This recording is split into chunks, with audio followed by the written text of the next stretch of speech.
Donc maintenant, on passe aux opérations arithmétiques sur les nombres binaires. Donc ces opérations-là, elles constituent l'addition, la soustraction, la multiplication et la division.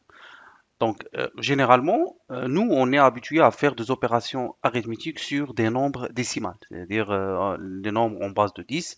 Yani, quelle que soit l'opération qu'on est en train de faire, donc il existe certaines règles pour faire cela. Donc si c'est une addition, donc c'est le rang des unités, on fait l'addition des rangs des unités, les dizaines et ainsi de suite. S'il y a des retenues, donc on va les inclure au-dessus. Pour la soustraction aussi, donc si le rang du deuxième nombre, ou bien par exemple si on a c'est pas 12 moins 13 comme ça, donc, on va ajouter des dizaines ici pour que le nombre soit supérieur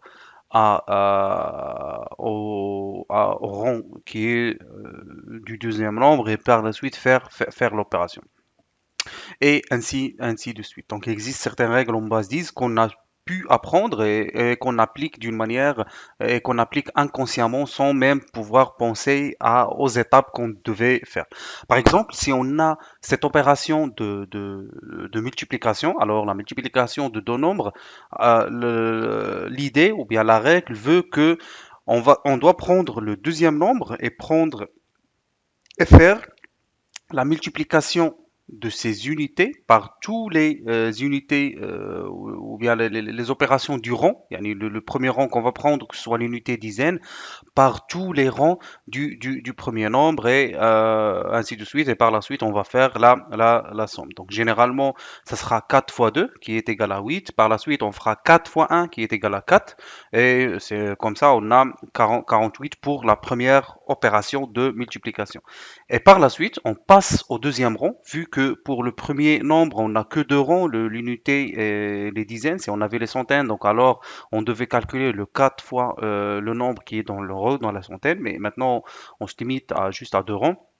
Donc, on va passer au deuxième nombre ou bien au deuxième rang du deuxième nombre. Et pour cela, quand on passe, on doit mettre soit un point, soit un zéro ici. Donc, ça dépend de ce que vous voulez mettre, mais ça revient toujours au même. Et on va prendre ce nombre-là et on va le multiplier par tous les rangs du premier nombre. Donc, on a 3 fois 2 qui est égal à 6 et par la suite 3 fois 1 qui est égal à 1.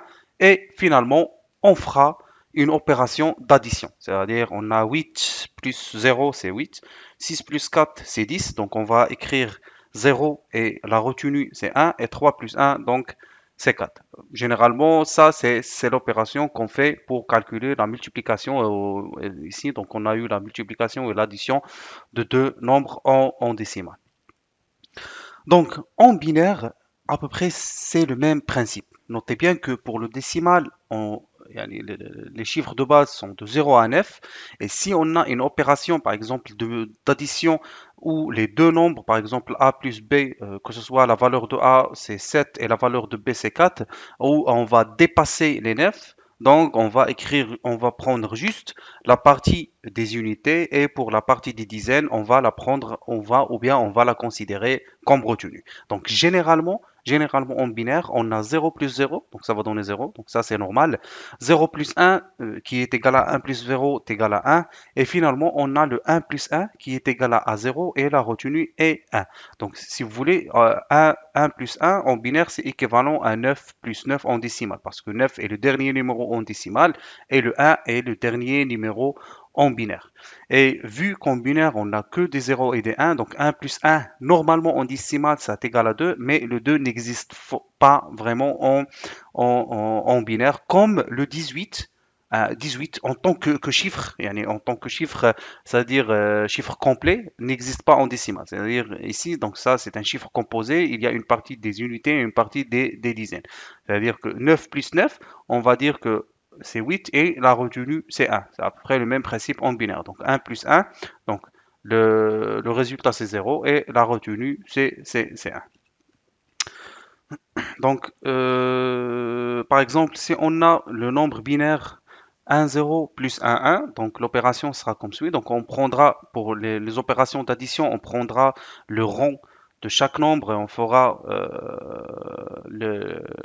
l'opération de l'addition. Donc on a 0 plus 1, donc ça va donner 1.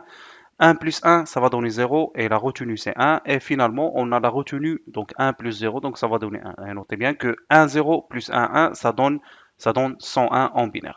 Et notez bien que 1, 0, si on fait la conversion en décimale, donc ça, si vous voulez, donc c'est 0 fois 2 à la puissance 0, puisque ça c'est le premier rang, plus 1 fois 2 à la puissance 1. Donc ça va donner, si vous voulez, donc 2, 2, comme ça tout court.